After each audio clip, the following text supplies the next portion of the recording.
Қазақстанға UFC келеді деп жатыр ғой қазір. UFC-ді Қазақстанға әкелу белгілі бір адамдарға қызықты болуы мүмкін. Осы жылы келмейді деп нақты айтуға болатын шығар. Шавкат нөмірі 1 претендентте. Жалпы осы Билал Мұхаммедтің жекпе-жегінен кейін көп адамдар жаза бастады ғой, бұл сатылған жекпе-жек деп. Бізде андай ұтылып қалғаннан кейін сразу хейт жаза бастайды. Болды, қайта болға деген сияқты. Жалпы Астудан осы жекпе-жектен не күтесіз жалпы?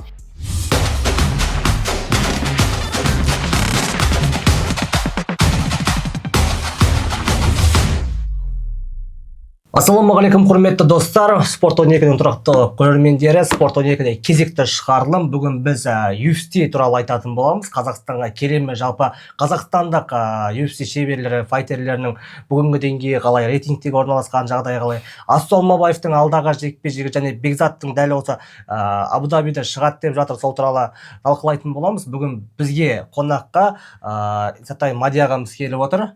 Қош келдіңіз. Қош келдік. Ассалаумағалейкум. Бастамай тұрып, бірінші болып лайк басыңыздар, комментарияға өз пікіріңіз қалдырыңыздар және қоңыраушаны басып қойыңыздар, ал енді біз кеттік. Ал Мадияға бірінші сұрақтан бастайық. Жалпы Қазақстанға UFC келеді деп жатыр ғой қазіргі уақытта, сол өзекті мәселе болып тұр. Сол туралы кішкене өз пікіріңізді айтсаңыз. Бұл енді қатты мәселе деп айтпай қойық, бірақ келу негізінен қатты бір проблема емес. Бір жағынан алып қарайтын болсақ, мәселе тек қана барып ақшаға тіреледі. Егер ақшаң болса, UFC ешқандай проблемасы келеді. Өйткені Әзербайжан жақсы мысал. Ол жақта мысалы таза Әзербайжаннан шыққан әлі күнге дейін бірде-бір файтер жоқ. Мысалы Назим Садихов бар, Рафаэль Физиев бар, бірақ олар екеуі де былайша айтқанда Әзербайжан ММА мектебінің өкілі емес. Бірақ Әзербайжанға барып отыр. Неге? Өйткені ол жақта белгілі бір туризм саясаты бар, қолдайтын тарап бар. Болды. Және ол жақта жалпы былайша айтқанда біздікіндей мысалы ММА индустрия жоқ. Бізбен салыстырсақ, енді біз ММА саласында кәдімгідей бір топ 10 мемлекеттердің маңайында жүргенбіз. Сондықтан бұл жерде тек қана мәселе ақшаға барып тіреледі. Ал олар сұрап жатқан ақшаны кем дегенде 10-15 миллионнан жоғары кетеді. Ол тек қана мысалы былайша айтқанда UFC-дің келу үшін бір гонорары бір бөлек, сосын оның келіп кету шығынын көтеру керек. Шамамен тағы да үстіне соншама ақша қосу керек деген сөз. Яғни осыншама ақшаны кім бере алады және не үшін бере алады деген сұрақ туындайды. Оны мемлекет мүдделі бола ма, белгілі бір бизнес өкілдері мүдделі болады ма деген сияқты сондай дүние келіп тұрады. Бұл Қазақстан үшін шынымен де қомақты қаражат, және мысалы Абу-Даби, Дубай бар, араб мемлекеттері, Австралияға не себепті еш қиындықсыз барады. Ол жақта өйткені мүдделі топтар бар және туризм саясаты бар белгілі. Олар кәдімгідей келісімге келеді. Бір реттік турнир емес, 4-5 жылға кәдімгідей қол қояды. Осыншама турнир, жылына бірі нөмірлі, бірі жай Fight Night турнирін алып келесің. Осыншама ақша кәдімгідей 5-6 жылға бекітіп тастайды да, тұрақты түрде, жүйелі түрде жұмыс жасайды. Бізде әзірше ондай тараптар жоқ. Мемлекет қатты мүдделі деп айтуға келмейді. Сондықтан мен түсініп отырмын, бұны жалпы UFC-ді Қазақстанға әкелу белгілі бір адамдарға қызықты болуы мүмкін. Бірақ ол адамдардың не ресурсы жетпейді, не былайша айтқанда бір құрал билік күштері жоқ. Соған әсер алатын. Сондықтан әзірше былай 50-50-ге болады. Әкеле алатын, септігін тигізе алатын адамдар бар сырттан. Мысалы ол жаққа барып келісіп, белгілі бір таныстары бар, Данамайттың өзіне дейін шыға алатын адамдар бар. Ал мына жақтан оны қолдап, қостап, бюджеттен ақша бөліп бере алатын адамдар бар ма деген сұрақ туындайды. Жалпы мемлекет мүдделі ме ондай жасауға? Бірігіп жұмыс жасау ғой. Иә. Тағы да бір естігенім, мен арабтар өткізген кезде ол ставканы 100 есе көтеріп тастаған дейді. Оған өте үлкен сома бұл ақша. Арабтар қатты әсер еткен нарыққа. Мысалы өздеріңіз білесіздер, пандемияға дейін Қазақстанға негізі келісіп қойған, келу керек болды. Ол кезде мен егер инсайдерлік ақпаратқа сүйенсек, ол жерде мемлекеттің қатысы болған жоқ, ол жерде белгілі бір мүдделі топтар болды, сол UFC-ді алып келуге. Ол кезде гонорар бір еді. Ол кездегі гонорарды көтеруге болар еді шыны керек.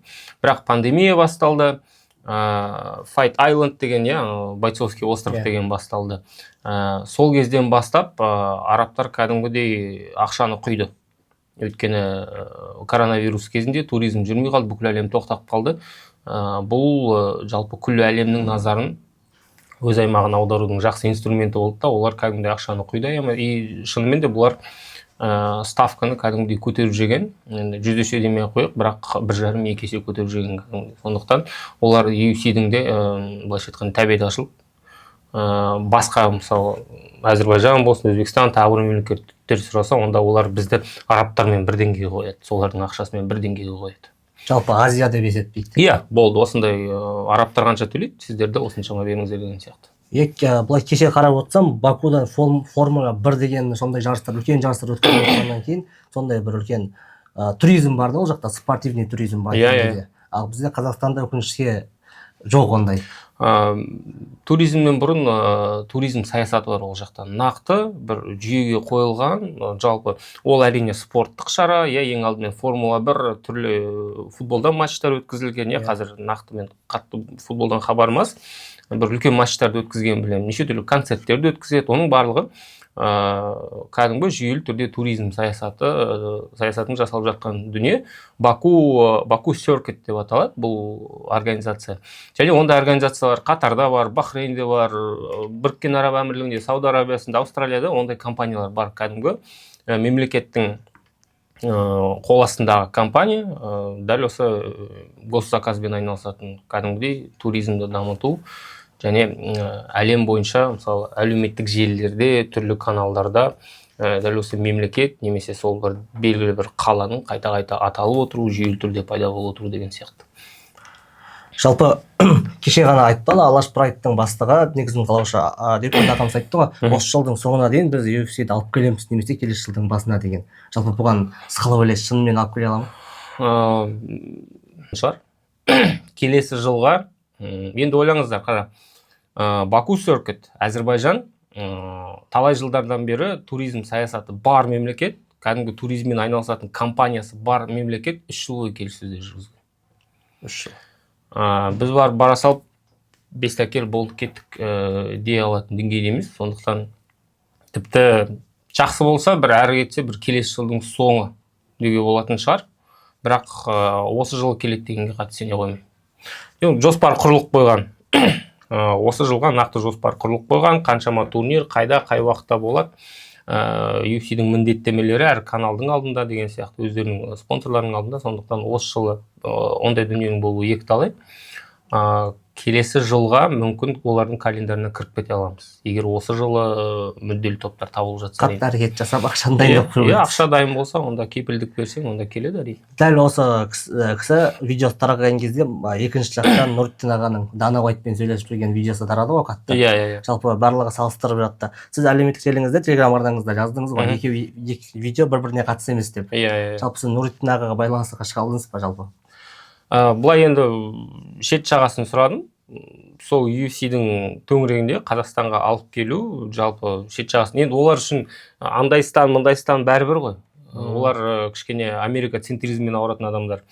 Америкадан басқа мемлекет жоқ. Қалған барлық. Бүкіл әлем ол басқа бірдеңе олар үшін түсініксіз. Әсіресе Орталық Азия. Сол мысалы Қазақстанда индустрия бар, ММА кәдімгідей, мысалы Әзербайжанда сияқты емес, Абу-Дабиде сияқты емес. Бұл жақта қатты дамып келе жатқан, бұл жақта адамдар кәдімгідей қарайды деген сияқты. Сондай шет жағасын түсіндіріп айтқан, және де осы негізі Қазақстан лайықты, және де енді бұлайша қазақшылап кішкене скидка жасасаңыз дегендей кеткен ғой. Енді кішкене түсірейік та, енді біз араб мемлекеттер емеспіз, бірақ жақсы деңгейде өтеді деген сияқты. Енді шынымен де Қазақстан бұл қазір Орталық Азиядағы ең үлкен ММА орталығы. Бүкіл мысалы маңайдағы 4-5 мемлекеттің барлығы осында кеп, осы жақта кеп өнер көрсетеді. Алматы бұл кәдімгі Орталық Азияның бір ММА астанасы десек те болады. Октагон деген UFC-ден кем өтпейді. Кәдімгі адамдар толып кәдімгідей. Аймақтық лидер өйткені, ол әу баста мысалы лига құрылған кезде бірден Қазақстанға емес 4-5 мемлекетке жұмыс жасай бастаған. Олар әу баста стратегия сондай. Өйткені Қазақстан нарық ретінде кішкентай, бұған апарып Өзбекстанды қосамыз, Тәжікстан, Қырғызстан, Әзербайжанды аламыз. Сонымен 4-5 мемлекет кәдімгідей бір 100 миллионның маңайында халқы бар, жақсы бір аудитория шығып тұр деген сияқты. Иә, жалпы UFC Қазақстанға келсе, Қазақстанда миллиондаған адам тани бастайды. Бұл келгені жақсы, енді бұның барлығы уақыттың еншісінде ғой. Тұрақты әрекет жасасақ, бұл болатын шығар, келетін шығар бізге де. Енді екінші сұрақ, Шавқат Рахмановтың дивизионы туралы айтайықшы жалпы. Шавқат Рахманов белбеуден алыстап кетті кәдімгідей. Сол туралы кішкене. Енді бұндай дивизионда жарты жыл отырып қалудың өзі үлкен уақыт. Өйткені бұл дивизион қазір құжынап жатқан дивизион. Кейбір дивизионда бізде кәдімгідей тоқтап қалған ешкім жоқ. 77 бұл ең қызықты және ең жас дивизиондардың бірі.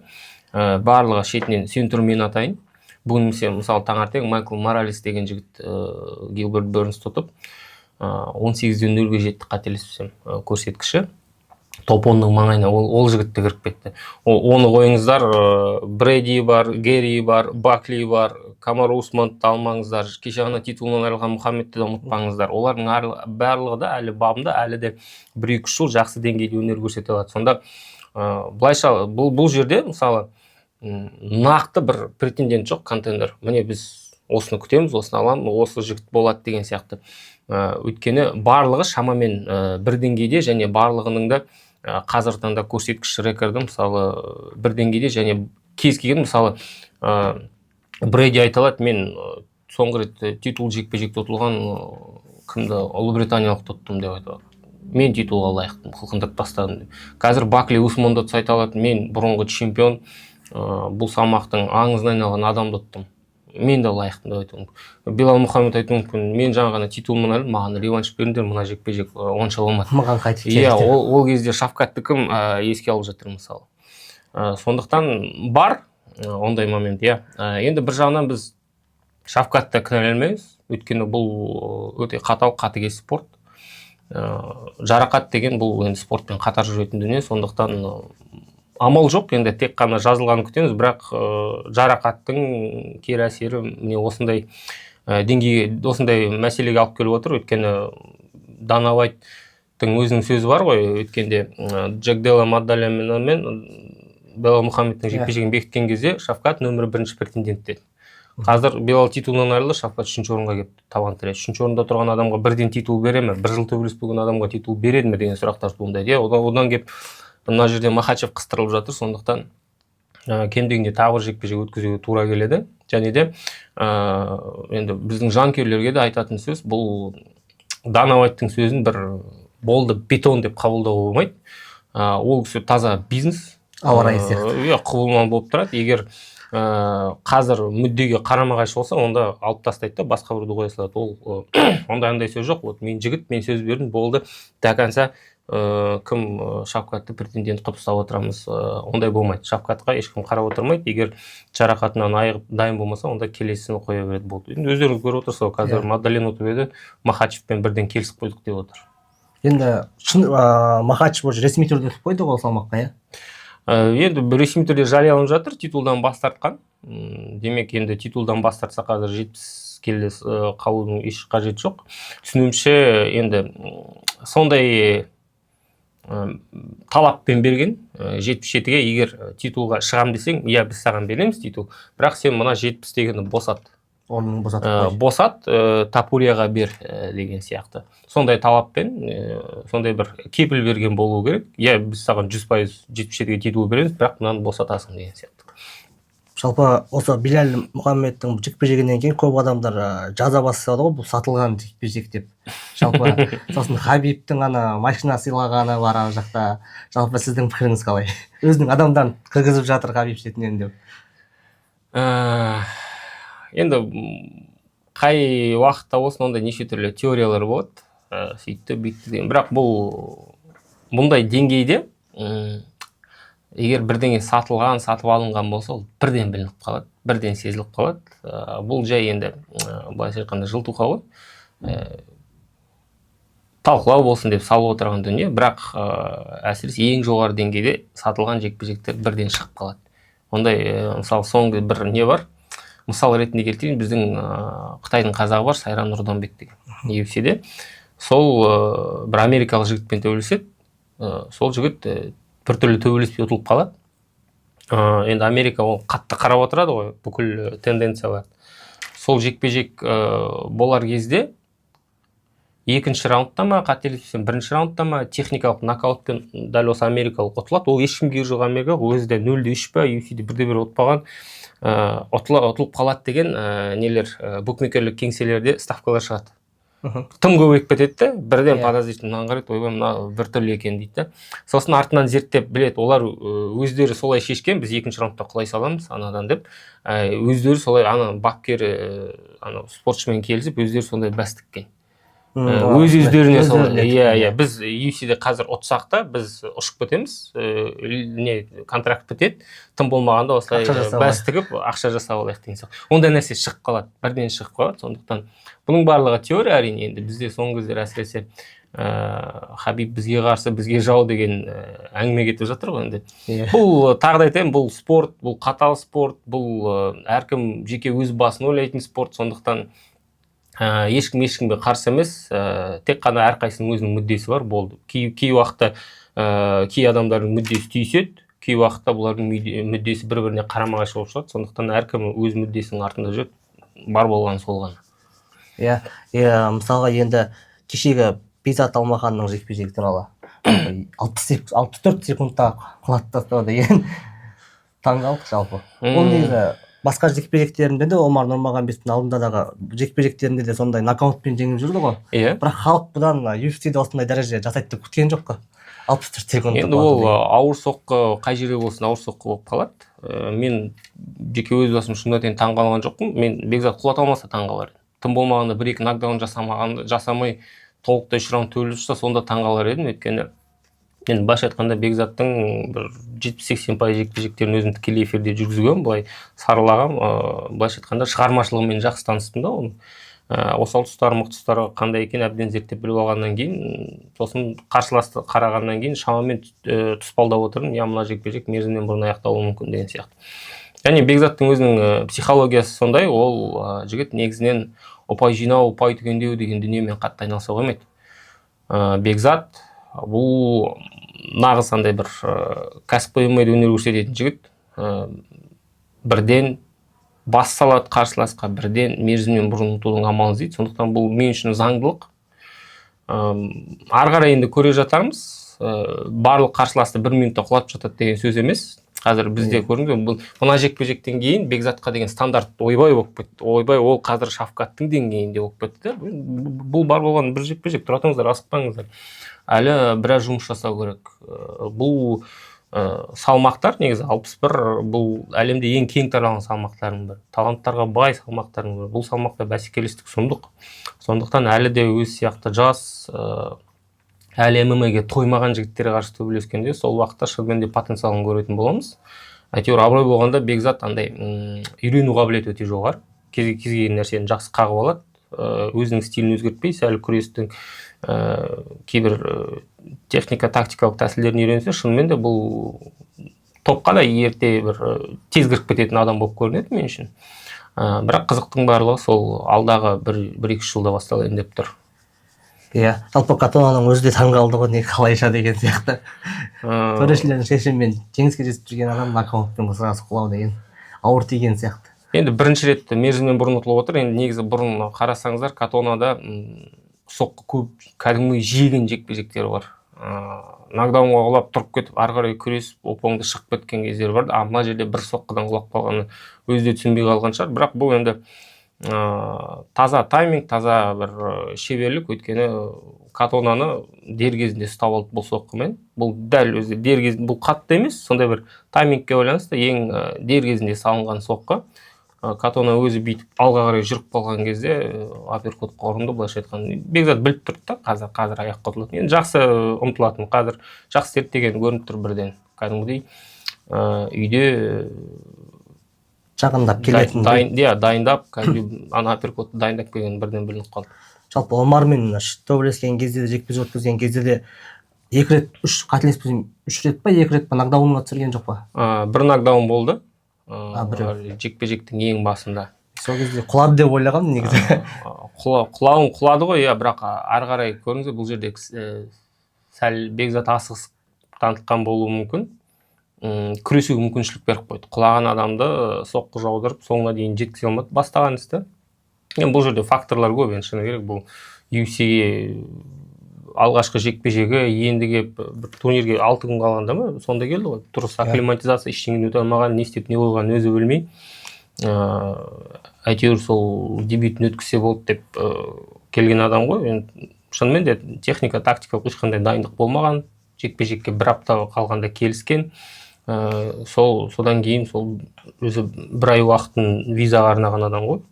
Ешқандай бір дайындықтан ештеңені өте алмаған. Бұл жолы кәдімгідей Американы көріп, лагерлерін көріп, жергілікті бапкерлермен жұмыс жасап, UFC-де жүрген жақсы спортсмендермен спарринг жасап, кәдімгідей толыққанда дайындалып келген адам. Бұл екі түрлі Бекзат. Енді Омармен алдағы уақытта жекпе-жек қарымта болып қалуы мүмкін. Шамамен егер ол кезде Омар әлі де чемпиондықтың деңгейінде, топ деңгейінде болса, онда бұл жекпе-жек әлі де болуы мүмкін деген ойдан. Бірақ кем дегенде бір 3 жылдай уақыт керек болған. Иә, біткеннен кейін Бекзат кеше айтты ғой, біткеннен кейін маған Данабай айтты ғой, жекпе-жек беріңдер, мен көп созбаймын деп. Жалпы көп адамдар жалпы әлеуметтік желіде болсын жазып жатыр ғой, Абу-Дабиде төбелесіп қалуы мүмкін Ассалмабаевпен бір картта деп. Жалпы бұл мүмкін бе? Енді білуімше сұрап жатыр, жекпе-жек біз жалпы дайынбыз деген сияқты. Енді негізі уақыт бойынша да жақсы келіп тұр. Мына жақта Қазақстанда лагерь өтіп, Қазақстаннан да бара салуға болады.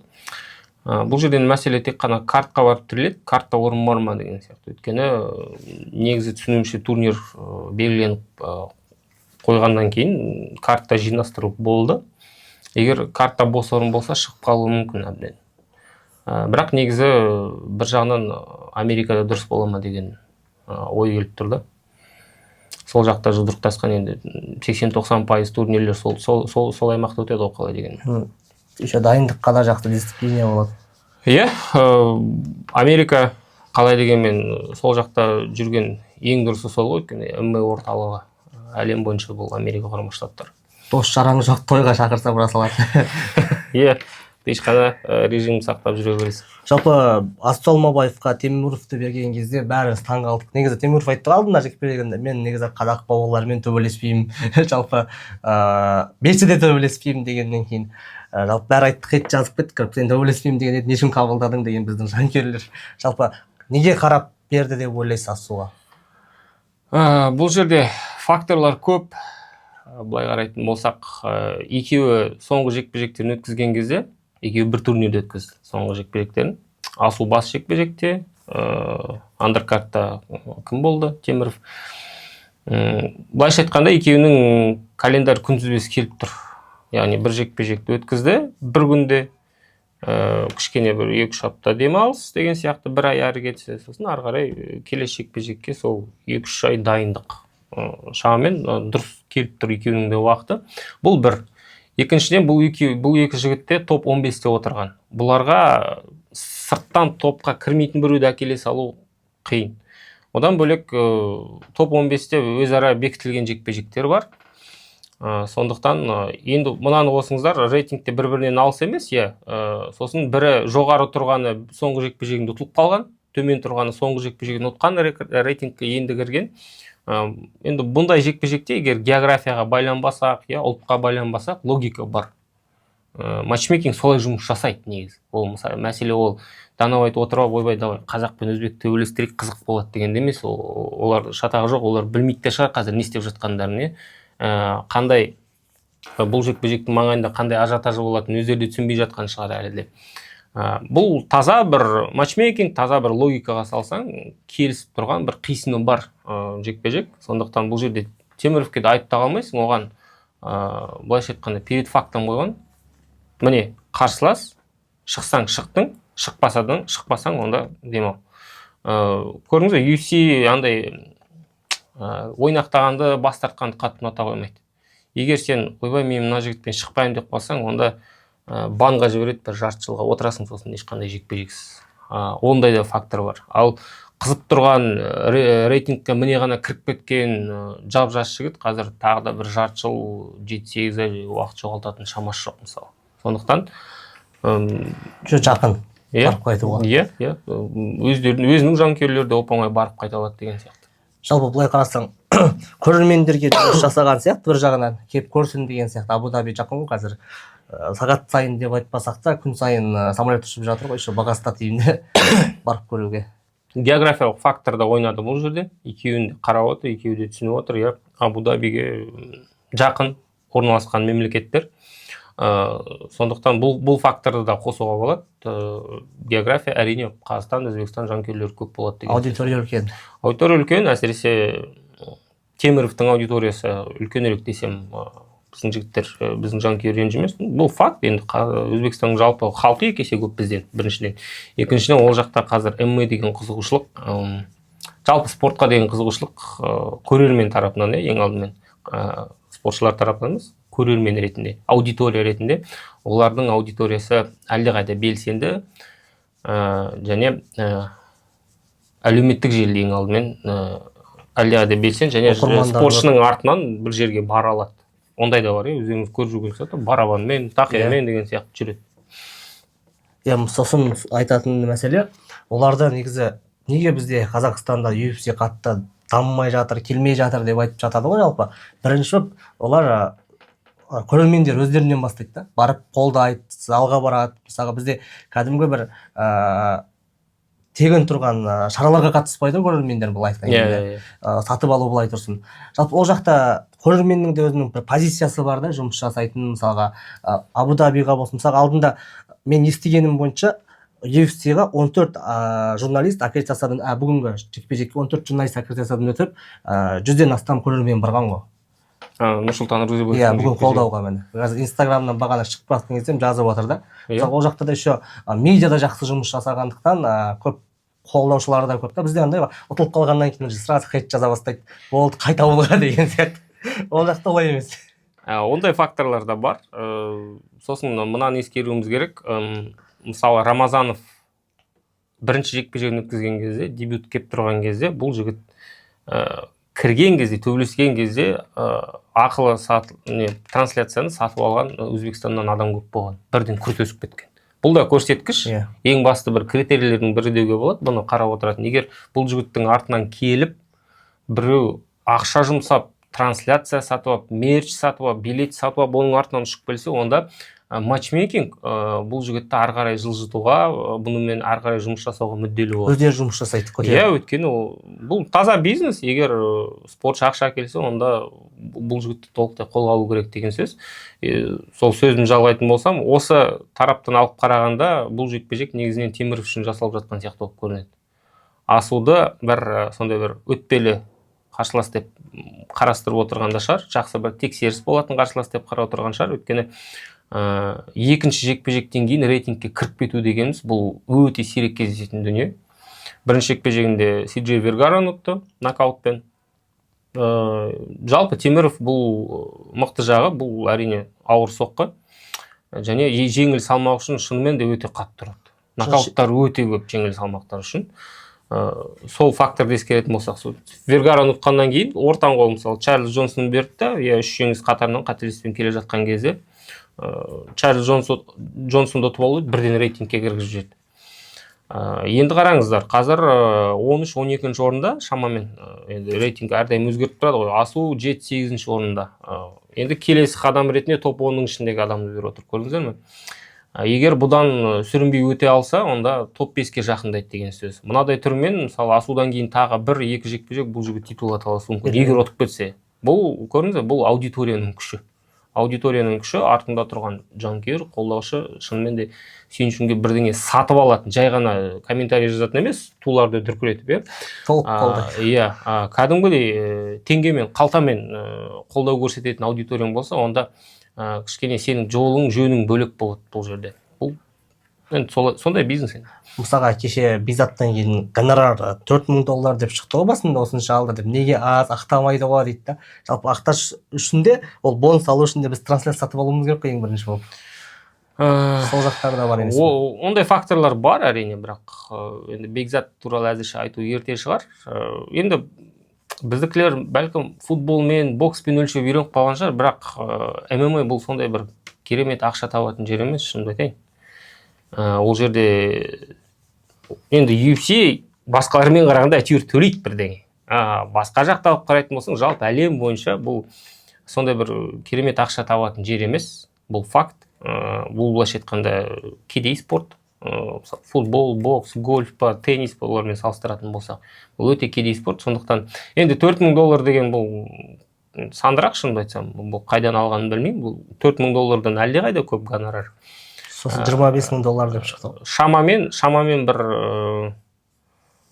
$30000 таяп қалу керек, бірақ бір 27-28-дің маңайында. Сосын басқа да файтерлер бар ғой UFC-да. Данияр бар, содан кейін Азат Мақсұм бар. Жалпы солардың болашағы қалай болмақ? Азат Мақсұм 1,5 жыл болды, қателеспесем, октагонға шықпағанына. Әзірше айту қиын. Азаттың бір дайын болып жүргеніне бір жарты жыл болған шығар. Көрдіңіздер ме, ол жазда Абу-Дабиде төбелесу керек еді. Жарақат алып шыға алмай қалды. Содан кейін қалпына келіп, қайрадан бабына келгенше міне жарты жылдай уақыт кетті. Енді жекпе-жек сұраса әзірше бұл жігітке UFC ештеңе бере алмайды. Сондықтан күтуге тура келеді. Міне жаңағы Теміровке қатысты айтып отырғаным да осы ғой. Егер жарақат алып, егер дұрыс түсіндіре алмай бас тартып қалсаң, онда біраз уақыт алып тастайды. Біраз уақыт сосын UFC-дің артынан жүріп кәдімгідей сұрауға тура келеді. Енді жарақат алған бұл жерде Азаттың кінәсі емес. Бұл спорттың бір бөлігі. Күтуге тура келеді. Әзірбайжаннан негізі орын сұраған карттан, және білуімше, осы картқа қоямыз деп айтқан, бірақ түбі бұл картқа қоя алмаған ақыры. Өйткені орын жоқ, былайша айтқанда. Өзі бар жоғы бір 12-13 жекпе-жек, сол 26-27 адам төбелесетініне орын таба алмаған. Ендігі сұрағандары сол Абу-Дабидегі карт, бірақ әзірше менің білуімше әзірше тыныш. Нақты осы уақытқа дейін әлі әзірше ешқандай ақпарат жоқ. Қашан төбелеседі деген сияқты. Енді жарақат болғаннан кейін біраз уақыт жоғалтып алды. Өткен жылдың ақпан айында төбелескен. Қолда тұрған жеңісті өзі беріп қойды. Былайша айтқан тактикалық қателіктер болды. Енді біраз күтуге тура келеді. Басқа амал жоқ. Жарақаттан кейін осылай жолдан шығып қалған жігіттер біразға кетіп жатады. Бекзатты жүрді ғой, бір жылдан астам уақыт. Жалпы бұлай мүмкін бе? Абу-Дабиға Бекзат, Асу, Азат Мақсұм үшеуі бір карттан шығып қалуы. Қояды деп ойлайсыз ба жалпы? Егер енді Асудың орны бар картта. Бекзат пен Азат егер бұл салмақтағы бір шұғыл түрде біреуді алмастыру керек болса, шығып қалу әбден ықтимал. Әсіресе Азат бұл қазір былайша айтқанда дайын тұрған адам. Кез келген кезде Азат кеттік деген кезде шығып кететін жағдайда да, өйткені амал жоқ, бір жылдан астам уақыт жоғалтып алды. Сондықтан егер ол жақта шығатын бір 57 келідегі біреулер жарақат алып қалса, шығып кету әбден ықтимал. Ал Диярдың жағдайы қалай болады? Дияр осы картта шығып қалу мүмкін деген ойдамын. Әсіресе көріңіздер, бұл ауыр салмақ, кішкене дефицит салмақ, жартылай ауыр салмақ, адам аз. Сондықтан бірақ әзірше нақты ақпарат жоқ. Соңғы жекпе-жектен кейін қазір міне қайрадан қалпына келіп үлгерді. Естуімше оқу-жаттығу жиындарын өткізіп жүр, Дағыстанға кеткен. Енді соңғы жекпе-жектен кейін белгілі бір қорытынды жасағаны көрініп тұрды. Қатты былай ең бір сынға ұшыраған адамдардың бірі Дияр ғой соңғы кездері. Енді анандай жігіттен шынымен де басым болу керек. Жекпе-жек болғаннан кейін ондай да болып тұрады. Көрдіңіздер, Дияр бұл мына жақта толықтай бір конкуренция көріп кеткен адам емес. Бұл шындығы, енді мына жақтағы оппозициясына, қарсыластарына сұрақтар болды. Бірақ жас және жартылай ауыр салмақ ондай жігіттер енді солай кірсе де ештеңе етпейді. Олар керісінше UFC-де пісіп жетіледі кейінірек. Уақыт та бар, жаста әлі ондай мүмкіншілікті беріп отыр. Сондықтан әзірше сондай бір мін тағуға, сын айтуға асықпас едім. Оған қоса Диярдың қай аймақтан шыққанын ұмытпаңыздар. Қазақстан, жалпы Орталық Азия ауыр салмақтағы жігіттерге бай емес. Қазақстанда өзі бір 3-4 адам бар шығар оның салмағында. Білдей бір Қазақстанның ішінде 3-4 адам деген не ол? 20 миллион адам ішінде. Иә. Ал бізде бәсекелестіктің бір 80-90% спортшылардың барлығы 70 келіге дейін. 70 келі неғұрлым жоғары, соғұрлым бәсекелестік қабілет спортшылардың саны азая бастайды. Сондықтан ұмытпаңыздар, енді сондықтан ол жігітке Америка керек, Дағыстан керек, ірі жігіттермен бірге жаттық, бірге спарринг өткізу керек деген сияқты. Жалпы соңғы сұрақ болсын, жалпы Асудан осы жекпе-жекте не күтесіз жалпы? Асуды фаворит деп есептеймін. Шамамен Теміровке ұқсас стиль жағынан жігіттермен жекпе-жек өткізіп үлгерген. Жалпы қарсылас ретінде стиль жағынан біраз қиыншылықтар болуы мүмкін, бірақ Теміров бұндай күреспен әлі жекпе-жекте кездеспеген. Бұл факт.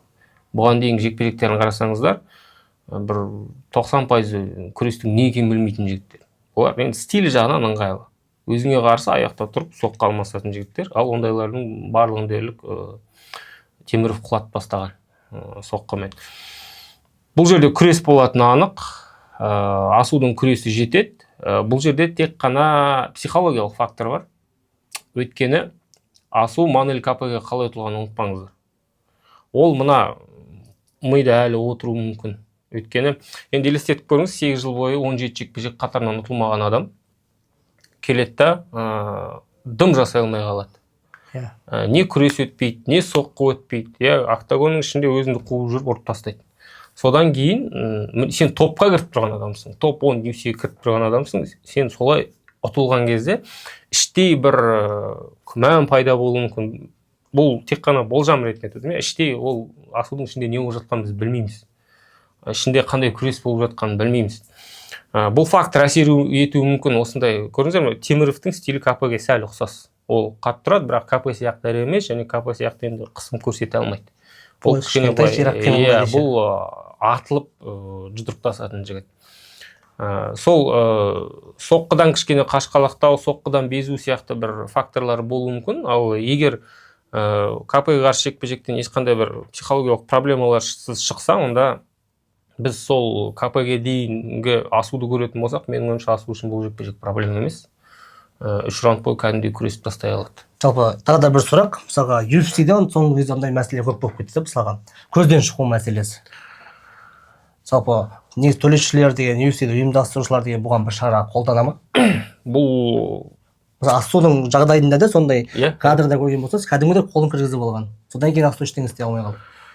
Бұл қазір ММА-дің ең басты проблемасы десем де болатын шығар. Ашық қолғап. Енді ол қолғап жауып тастасаң, бір жағынан, онда күресетін жігіттерге проблема болады. Олар күресе алмайды, саусақтар бәрі жабық. Бокстың қолғабына не айырмашылығы болады онда деген сияқты. Ашық қалдырсаң, саусақ көзге тиіп жатады. Сосын көп спортшылар бұны әдейі қолданады. Кейбіреулер бүйтіп тұрып алады кәдімгідей. Әсіресе алдыңғы қолды шығарып. Реферилер кейбіреулер байқайды, кейбіреулер байқамайды.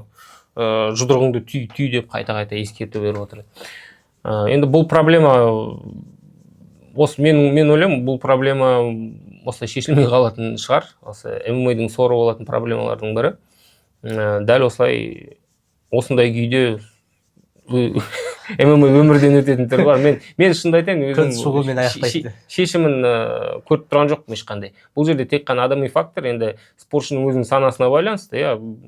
Онсыз да ұрып зақым келтіріп жатсың. Оған көзін шығып алсаң, онда ойлану керек кішкене мораль тұрғыдан. Екіншіден реферилермен жұмыс жасау, реферилерге түсіндіру керек, сен қайта-қайта дәл осы факторге назар аударып тұрсың дейді. Жоқ, мысалға осындай жағдайда, андай жағдай болса да, мысалға футболда VAR деген жүйе бар ғой. Осы VAR деген жүйені UFC-ге кіргізсе, мысалы сондай жағдай болған кезде төреші барып қайталау қараса, шынымен кірген болса, ескерту беріп бір шара қолданатын жағдай болса деген кішкене ұсыныс па негізі? Болуы мүмкін бе бұндай VAR деген жүйе? Әлде қыздар енді оны жекпе-жекті дәл ортасында тоқтатпастан видео қайталау дегеніміз, бұл енді бұл қалай деген футбол емес, бұл жекпе-жектің динамикасын бұзады. Және көріңіздер, бұндай үзілістер жекпе-жектің нәтижесіне әсер етеді бірден. Өйткені біреу дер кезде сол кезде тынығып алуы мүмкін деген сияқты факторлар кетеді. Ондай дүниені енгізсе енді тек қана раунд біткесін ғана видео қайталаудан нетпесе көріңіз. Сосын ол жерде футболда сияқты мұндай осыншама уақыт жоқ қой. Бір жекпе-жекке уақыт беріледі. Регламент бойынша 15 минут, оның раундтың арасында 1 минут үзіліс, одан артық үзіліс алуға болмайды. Ол үзіліс ол вармен қай уақытта қарап отырады. Сосын көріңіздер, ол жекпе-жектен кейін қарайын десе, ол қорытындыны беріп қойғаннан кейін ол жекпе-жектің қорытындысына әсер ете алмайсың. Сондай өзінің бір факторлары бар, білмеймін, бәлкім жасанды бір интеллекті қосады ма, бірнеше 1-2 жылдан кейін олай да болуы мүмкін. Бірақ әзірше бұл мәселе шешім таппайды менің ойымша. Негізі соңғы шешім қабылдайтын кезде бас төреші емес, андай қапталдан да шеттерде отыратын төрешілер бар ғой. Иә. Қосалқы төрешілер. Жалпы солар қарап қабылдап соңғы шешім шығаратын кезде шешім соған қарап шығарса, мысалы андай сондай шынымен болатын болса, ескерту беріп немесе ұпайын алып тастау деген мәселесі. Негізі ондай болады деп ойлаймын менің ойымша. Оны алдағы уақытта енгізуі мүмкін, бірақ көріңіздер, сосын мынадай фактор бар. Оны кейбіреуі әдейі шықуы мүмкін, кейбіреуі әдейі шықпауы мүмкін. Тиіп кетуі мүмкін. Енді әрдайым жұдырық тиіп жібермейді, ол күресіп жатқан кезде ашады деген сияқты. Кейбіреуі әдейі жасайды, кейбіреуі әдейі жасамайды, бұны да қарау керек. Енді реферлердің өздері біледі, мысалы. Кейбір спортшылардың әдейі сол саусақ, мына саусақ шығарып қояды, мынаны былай шығарып қояды деген сияқты. Әдейі бүйтіп тұрып алады деген сияқты. Кәдімгі зерттеп біліп алған. Кейбіреулер енді анда-санда болып тұрады. Бұл көріңіздер, жекпе-жек бұл жерде андай бір адами фактор көп та, бір болжамға, бір жүйелі түрде бір жоспарлауға бағынбайтын, көнбейтін дүниелер көп та. Енді екі адам бір-бірін ұрып жатқан кезде шынымен де ұзақ бір жоспар құру қиын. Тоқтатып қой, бар қарап алайын деген бір түрлерінде. Иә. Алтын уақытыңызды бөліп келгеніңіз үшін рахмет. Қызықты сұхбат болды. Көрерменге көп дүние жеткіздік деп ойлаймын. Біздің алғашқы кішкентай болсын бастамамызды қолдап отырғаныңыз үшін тағы бір рет алғыс айтамыз. Спорт 12-ні қарай жүріңіз. Енді келесі шығарымда кездескенше лайк басыңыз, тағы да комментарий жазыңыз, досыңызбен бөлісуді ұмытпаңыз. Келесі шығарымда кездескенше.